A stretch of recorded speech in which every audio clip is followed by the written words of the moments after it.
बाळा, तुझ्या स्वप्नांचा आभाळ मला देऊच नको, नकोस ती तुझा आभाळ घेऊन मी तरी काय करू. तुझ्या स्वप्नांचा आभाळ मला देऊच नको, नकोस ती तुझा आभाळ घेऊन मी तरी काय करू. इथं माझंच पोट मला जड झाले, सांग ना तुझं पोट कुठून भरू. इथं माझंच पोट मला जड झाले, सांग ना तुझं पोट कुठून भरू. तो चंद्र, ते सूर्य, ते लुकलुकणारे तारे यांचं कधीच भ्रमण नसतं माझ्या जीवनाच्या आभाळात.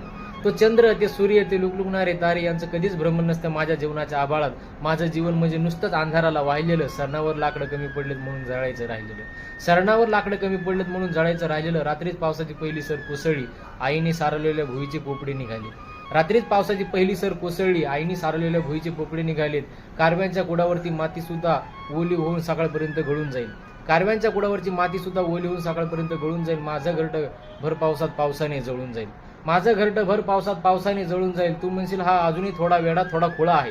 तू म्हणशील हा अजूनही थोडा वेळा थोडा खुळा आहे. पावसाने कुठे घर जळतात का? पण जळतात झोपड्या हे तुला कळणार नाही. मी कितीही ओरडलो बेंबीच्या देठापासून तरी आवाज तुला आतला वाटणार नाही. म्हणून तू समज कर अथवा गैरसमज कर. म्हणून तू समज कर अथवा गैरसमज कर. तुझ्या स्वप्नांचा आभाळ मला देऊच नको, नकोस ते पेलवणारच नाही. त्यापेक्षा ते उंच एखाद्या झाडावरती टांग. त्यापेक्षा ते उंच एखाद्या झाडावरती टांग. कारण माझ्या आयुष्यात सगळ्यात रक्ताळलेला वाटा आणि पावला पावलावर मशानाकडे जाणारी फाटी आहे.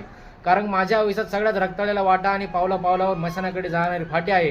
कशाला माझ्या मागे लागतेस पोरी, या निवडून घाला. पेऱ्या पेऱ्यावरती काठी आहेत, पेऱ्या पेऱ्यावरती काठी.